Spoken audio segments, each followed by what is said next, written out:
The problem with being a financial crimes investigator for the U.S. Treasury Department is that your family never understands why you have unusual things in your home. Cash in unmarked bills. Documents with serial numbers. Evidence bags with chain of custody labels. To them, it all just looks like money and paperwork. To me, it's the difference between solving federal crimes and going to prison. I'm Jennifer Hayes, 32 years old, and I've worked for Treasury's Financial Crimes Enforcement Network, FinCEN, for 7 years. I investigate money laundering, fraud, counterfeiting, and financial crimes that cross state and international borders. My security clearance is top secret. My cases involve tracking millions of dollars through shell corporations, offshore accounts, and criminal enterprises. And sometimes, my cases require me to temporarily store evidence at my residence while we prepare for raids and arrests. Which is how I ended up with $50,000 in marked bills sitting in my home safe 2 weeks ago. My family has never understood what I do. They know I work for the government. They know I investigate financial crimes. But to them, that sounds like I'm some kind of accountant who tracks down people who don't pay their taxes. My older brother Daniel runs a construction company that's been struggling for 3 years. My younger sister Beth is a schoolteacher drowning in student loans. My parents are retired on a fixed income, constantly stressed about money. And then there's me, unmarried, childless, living alone in a nice condo in Alexandria, Virginia. To them, I'm the one who has it easy because I have a government job with job security and benefits. They've never understood that my job involves putting away people who threaten the financial stability of the entire country. That I work 60-hour weeks tracking criminal enterprises.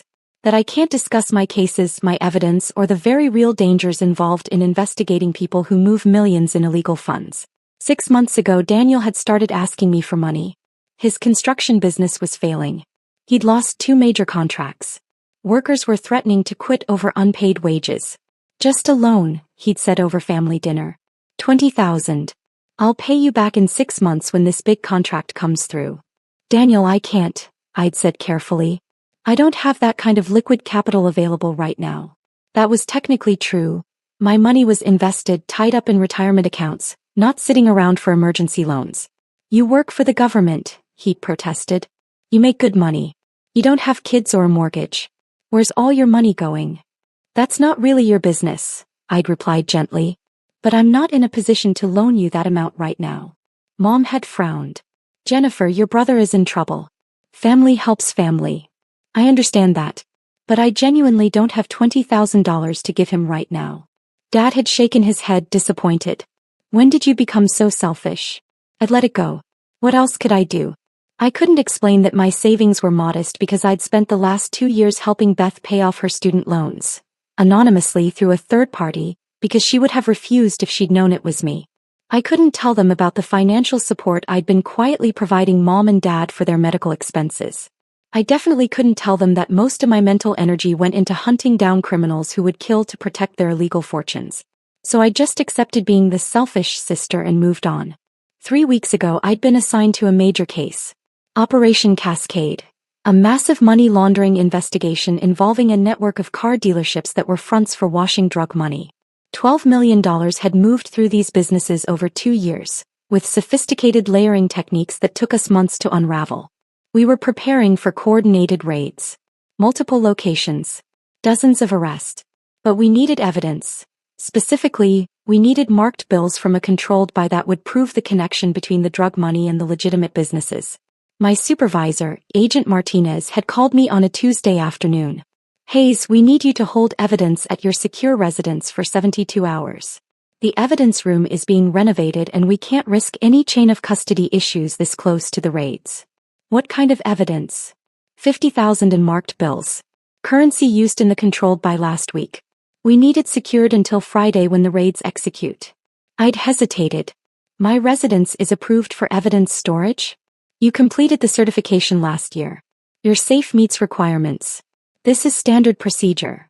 We've got 3 other agents holding evidence at their homes this week while the renovation completes. Understood. When do you need me to take custody? Today. 4 p.m. Sign the transfer logs and secure it until Friday morning. The raids execute at 6 a.m., and we'll need that evidence in court by noon. So I'd taken custody of $50,000 in marked bills. Each bill cataloged, serial numbers recorded, placed in sealed evidence bags with tamper-proof tags. I'd signed chain of custody documents. I'd transported it to my condo, placed it in my certified safe and set my security system. Standard procedure. I'd done it half a dozen times before with various evidence. But this time Thanksgiving was on Thursday. And my family wanted to host Thanksgiving at my place. I tried to decline. Why don't we do it at Mom and Dad's like usual? Your place is bigger, Beth had said. And it's in the middle, easier for everyone to get to. Plus your kitchen is nicer, Mom had added. We could really spread out. I'd been stuck. Saying no would have caused questions, hurt feelings, more accusations of selfishness. And I'd rationalized that the evidence was secured in my safe in my bedroom behind a locked door. The family would be in the living room and kitchen. There was no way they'd access it. So I'd agreed. Thursday morning I'd woken early to start prep. The turkey, the sides, the endless cooking that Thanksgiving required. My safe was locked in my bedroom closet. The bedroom door was locked. The evidence was secure. The family started arriving at noon. Mom and Dad first, then Beth with her boyfriend, then Daniel with his wife Melissa and their 2 kids. Everyone brought dishes, wine, stories about their weeks. I'd been genuinely enjoying it. The stress of the case had been wearing on me, and it was nice to have family around, even if they didn't understand my life. The kids were playing. The food smelled amazing. For a few hours I could just be Jennifer, the sister and daughter, not Special Agent Hayes tracking down millions in laundered money. We'd sat down for dinner at 3 p.m. Turkey, stuffing, cranberry sauce. The whole traditional spread. Conversation flowed. Daniel talked about a potential new contract. Beth discussed her students. Mom and Dad reminisced about past Thanksgivings. Then halfway through the meal Daniel had said something that made my blood freeze. So, Jenny, interesting thing. I was looking for your bathroom earlier and accidentally opened your bedroom door instead. My fork had stopped midway to my mouth. My bedroom door was locked. Yeah, the lock's kind of loose. Popped open when I turned the handle. Anyway, I noticed your closet door was open and I saw your safe. The room had suddenly felt very small.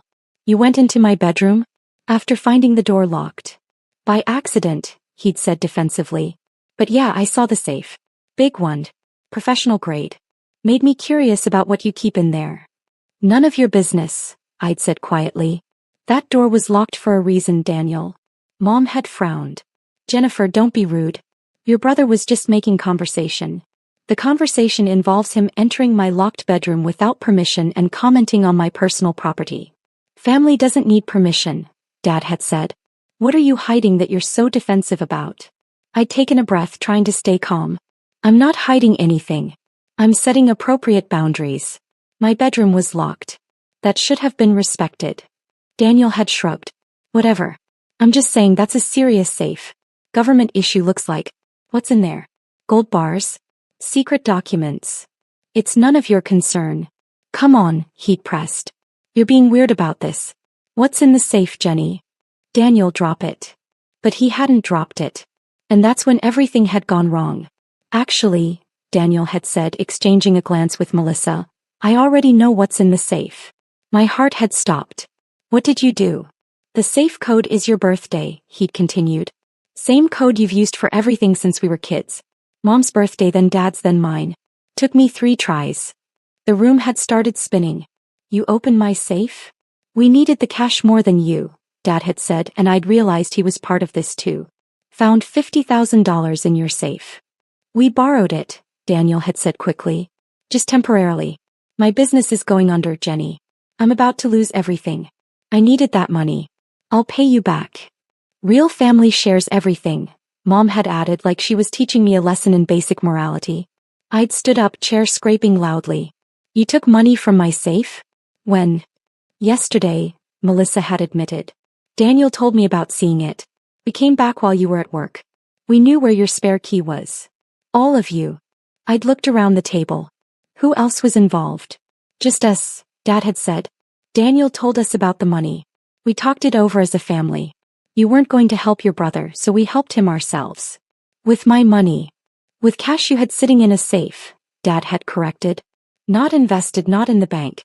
Just sitting there. You clearly didn't need it immediately. Beth had looked uncomfortable. I didn't know about this, she'd said quietly. This is the first I'm hearing of it. At least one person had boundaries. You need to give it back, I'd said, voice shaking. Right now. All of it. We can't, Daniel had said. I already used it. Paid my workers, covered business expenses, deposited most of it to keep the company afloat. It's gone. It's not gone, Melissa had added. It's invested in Daniel's business. Once he gets the next contract, he'll pay you back with interest. I pulled out my phone with trembling hands. You don't understand what you've done. We borrowed money from you, Daniel had said defensively.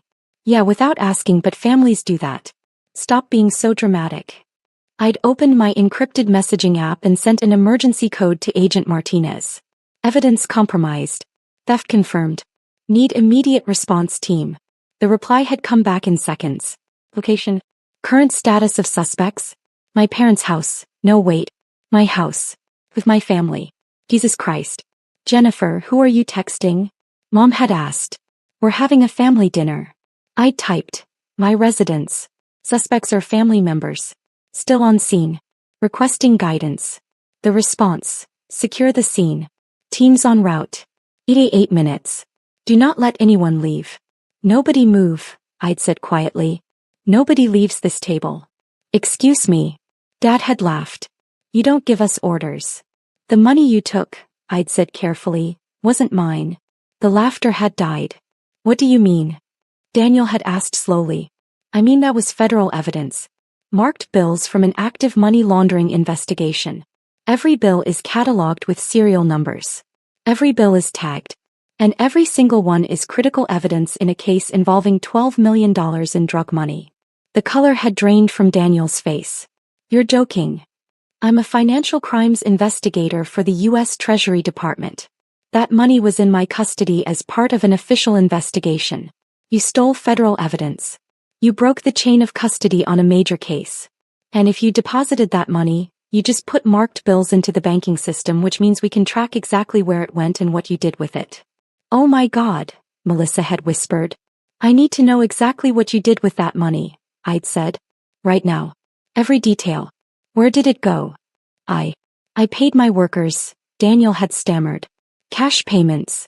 About $20,000. The rest. I deposited it to the business account. Yesterday afternoon. Which bank? Virginia Community Bank. The branch on Jefferson Street. I typed that information to Martinez. His response, bank being contacted now. Transaction freeze in progress. Treasury enforcement teams en route.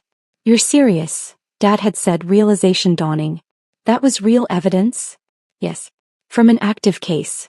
With raids executing tomorrow morning. And now I have to report that $50,000 in critical evidence was stolen by my family members who broke into my safe and took it. We didn't know. Mom had protested. How were we supposed to know? Maybe by respecting that my bedroom door was locked? By not breaking into my safe? By not taking money that didn't belong to you? My voice had risen. You committed theft.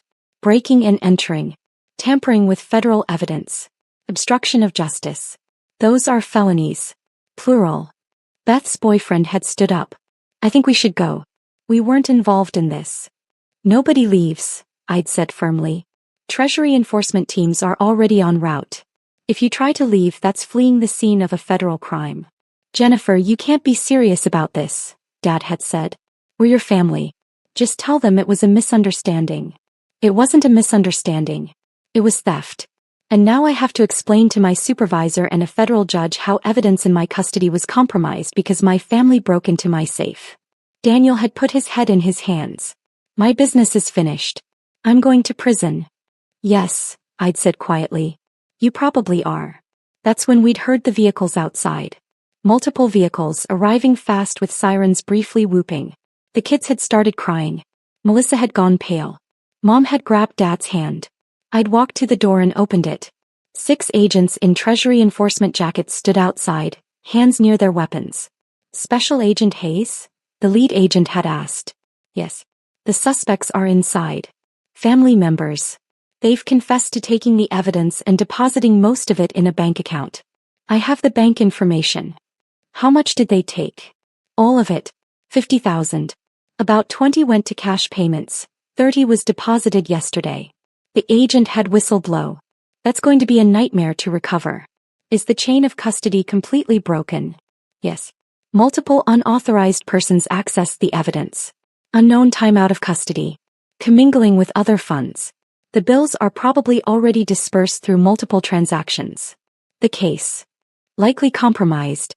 We'll need to discuss with the prosecution team, but without clean chain of custody on the buy money. I trailed off. We both knew what it meant. Months of work potentially ruined. The agents had entered my condo. The Thanksgiving meal sat half-eaten on the table. A Norman Rockwell painting turned into a crime scene. We need statements from everyone, the lead agent had announced. You're all witnesses and potential suspects in a federal evidence tampering case. Mom had started crying. We didn't tamper with anything. We just borrowed money.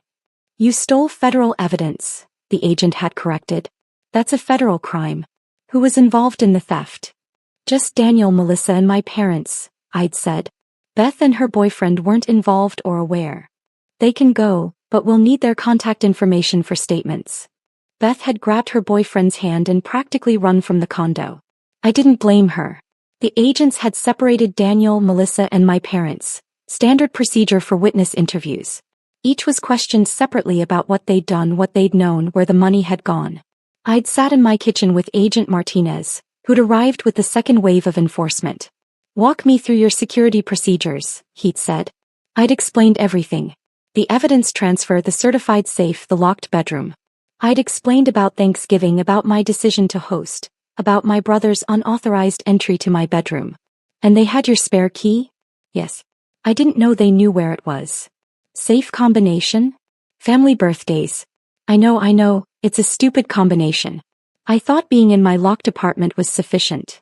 Martinez had rubbed his face. Hayes, this isn't your fault. You followed procedure.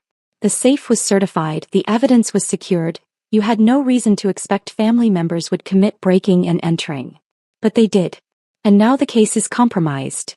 Maybe. The bills are marked, we can track them. If your brother deposited $30,000, we can freeze that account, trace the transactions, potentially recover most of it. The 20 in cash payments is trickier, but we can identify the recipients and recover the bills. It's not ideal, but it might not be case-ending. And my family? He'd looked at me seriously. They're going to be arrested. Federal charges. This isn't something we can sweep under the rug, Hayes. They stole evidence in an active investigation. That's mandatory prosecution. I know. Are you okay with that? I'd thought about Daniel's struggling business. About my parents' limited retirement income. About the legal fees they'd face, the criminal records, the consequences that would follow them forever. And then I'd thought about the $12 million in drug money we were trying to trace. About the criminal enterprise we were trying to dismantle. About the precedent it would set if federal agents' family members could steal evidence without consequences. Yes, I'd said. I'm okay with that. The interviews had taken 4 hours. By the time the agents finished, it was nearly midnight. The Thanksgiving dinner had long since gone cold.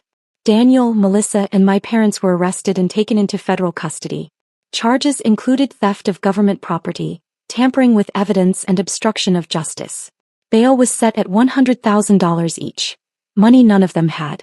I'd sat alone in my condo that night looking at the ruined Thanksgiving dinner and cried for the first time in years.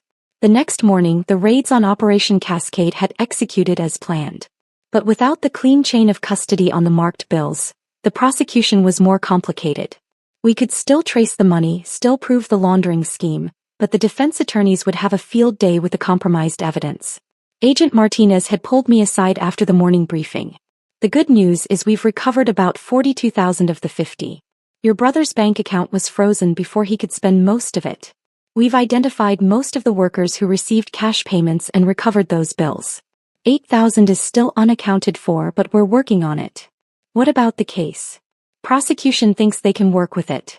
The marked bills are documented evidence of commingling, which actually helps prove the money laundering charge. It's not what we wanted, but it's not case-ending. The defense will argue chain of custody issues, but we've got enough other evidence to make the charges stick.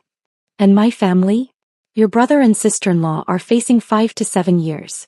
Your parents, given their age and lack of criminal history, are looking at reduced charges, possibly probation and restitution. But they all need lawyers. Good ones. I'd nodded numbly. Hayes, take some time off. This is trauma. Family arrest situations are brutal. I'm fine. You're not fine. Nobody's fine after arresting their own parents. Take a week. See the department therapist. That's an order, not a suggestion. So I'd taken the week. But I hadn't seen the therapist, not yet. I'd spent 7 days in my condo, avoiding calls from extended family members demanding to know how I could do this, how I could let my parents be arrested, how I could be so heartless. Beth had come by on day 3. She'd hugged me without speaking, then left a casserole and some wine. The only family member who understood that I hadn't had a choice. Daniel's lawyer had called on day 5. Miss Hayes, I'm representing your brother. He's willing to take a plea deal, reduce charges in exchange for full cooperation and restitution. Talk to the prosecution, I'd said.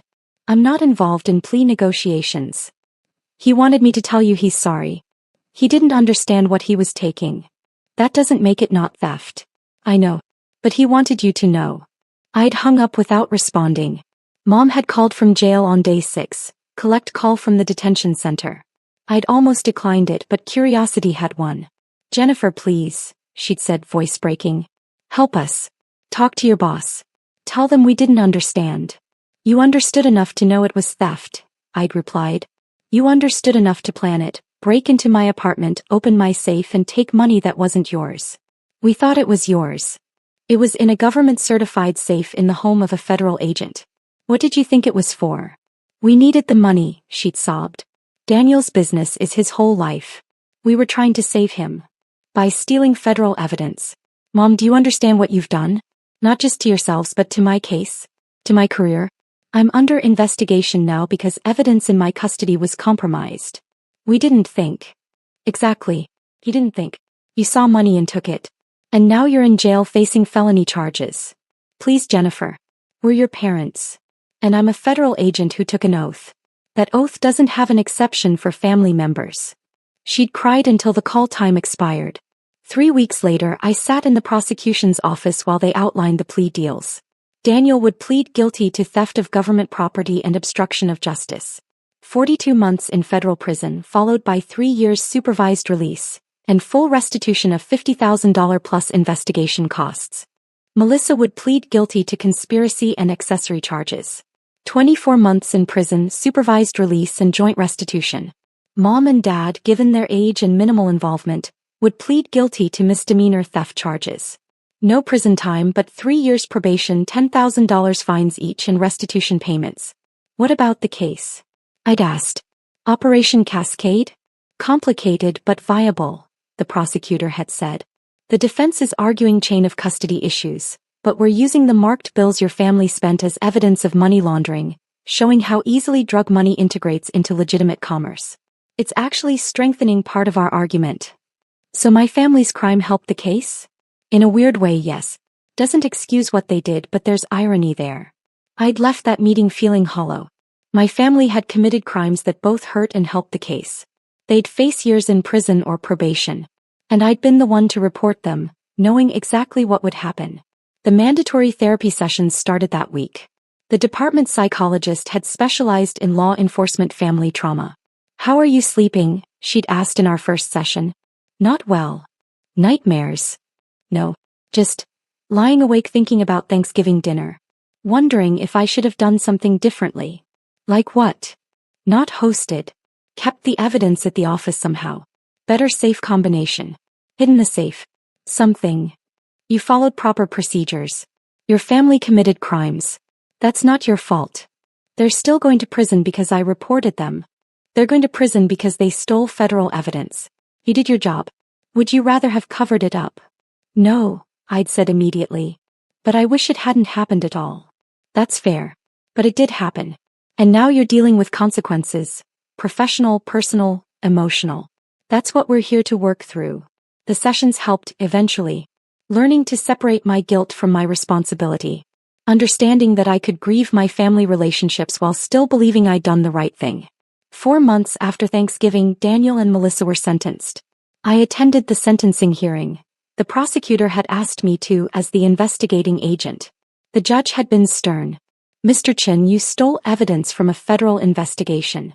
You compromised a major case involving millions of dollars in drug money. The fact that your sister is a federal agent makes this worse, not better. You violated her trust and her professional responsibilities. Do you understand the severity of what you've done? Yes, Your Honor, Daniel had said quietly. I destroyed my business, my marriage, my family, and my sister's trust. All for money I spent in 2 days. I understand. Mrs. Chen, you participated willingly in this theft. You helped plan it and execute it. Do you have anything to say? Just that I'm sorry, Melissa had whispered.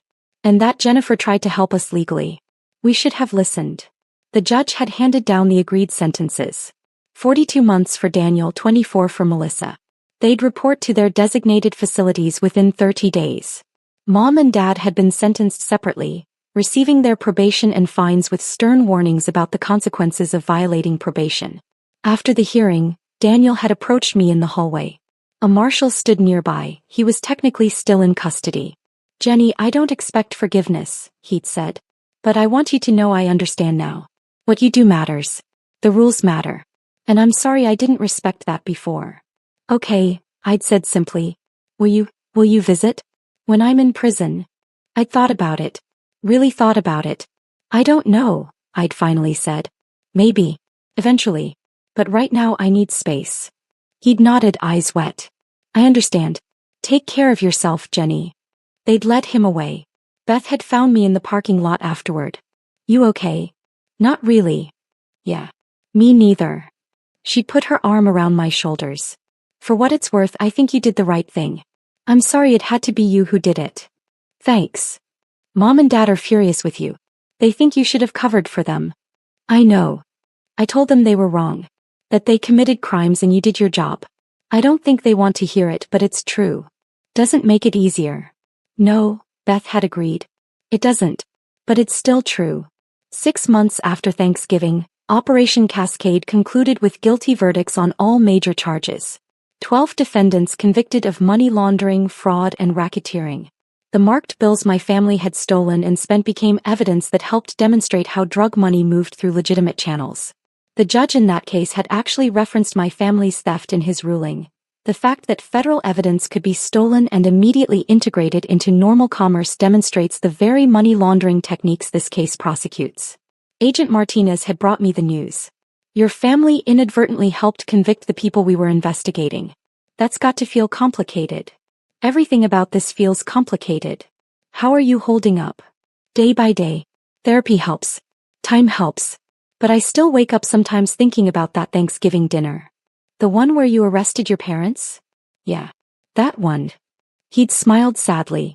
For what it's worth, Hayes, you handled an impossible situation with integrity. Not many agents could have made that call. Didn't feel like I had a choice. You didn't. But you still made it. That takes courage. A year after Thanksgiving, I visited Daniel in federal prison in West Virginia. Beth came with me, moral support. Daniel looked older, thinner. Prison had been hard on him, but he was surviving. Thanks for coming, he'd said when we sat down in the visiting room. Wasn't sure I would, I'd admitted. But Beth convinced me. I'm glad she did. He'd looked at me carefully. You look good. Better than at the sentencing. Therapy. Time. Accepting that I can't change what happened. I wrote you letters, he'd said. Never sent them. Didn't think you'd want to hear from me. Probably wouldn't have read them right away, I'd agreed. But maybe eventually. I've had a lot of time to think in here. About what I did. Why I did it. And I realized. I always resented you a little. You had the stable government job, the security, the success. I was struggling with the business, always stressed about money. And I took that out on you by not respecting your boundaries. Yeah. You did. I'm sorry. For all of it. For breaking into your safe, for stealing the money, for not listening to you about the loan, for all the years I dismissed what you do. You were right to turn me in. I committed crimes. I deserved the consequences. It was what I'd needed to hear for a year. But hearing it didn't magically fix everything. I appreciate that, I'd said carefully. But we're not okay, Daniel. Maybe someday, but not yet. I know. I just wanted you to know I get it now. What you did was right. I'm not angry anymore. Good. Because I'd do it again if I had to. He'd smiled slightly. I believe you. That's actually comforting in a weird way. Knowing you have principles you won't compromise, even for family. We talked for the rest of the visit. Carefully neutral topics about Beth's teaching, about my work, what I could discuss. About his plans for after release. It wasn't forgiveness, but it was something. Beginning, maybe. Mom and Dad never came around. They completed their probation, paid their fines and restitution, but they never forgave me for not covering for them. The last time I'd spoken to Dad, he'd said, "You chose your job over your family. I don't know if I can forgive that." I'd replied, "I chose my oath over protecting criminals. Even if those criminals were family. And I can live with that." We hadn't spoken since. Beth and I stayed close. She was the only family member who fully understood that I'd been in an impossible position and had chosen the only ethical path available. 2 years after Thanksgiving, I received a promotion. Supervisory Special Agent, leading a team of financial crimes investigators. The promotion included a commendation for exceptional integrity in the face of personal hardship. The commendation cited my handling of the evidence theft, my immediate reporting, my cooperation with the investigation. It praised my commitment to duty even when that duty required tremendous personal sacrifice. I kept the commendation in my desk drawer, not displayed. Some achievements feel too complicated to celebrate. My therapist asked me once if I regretted what I'd done. No, I'd said. But I regret that it had to happen. I regret that my family put me in that position. I regret that doing the right thing cost me most of my family relationships. But not the choice itself. Not the choice itself. If I'd covered it up, I'd have violated my oath, compromised an investigation, and become a criminal myself. That's not who I am. Even if it means being alone. I'd thought about that. Really thought about it. Even then, I'd said. Because integrity isn't about doing the right thing when it's easy. It's about doing the right thing when it costs you everything. And it had cost me nearly everything. But I still had my integrity. My career. My self-respect. The knowledge that when tested, I'd chosen principle over comfort, duty over family loyalty, justice over personal cost. Some people would say that makes me cold. Heartless. That I chose wrong. But somewhere 12 people were in prison for money laundering because Operation Cascade succeeded. Millions in drug money had been seized. A criminal enterprise had been dismantled. And none of that would have happened if I'd covered up my family's theft. So yes, I'd lost my family. But I'd kept my integrity. And in the end, that was the only choice I could live with. Even if it meant living with it alone.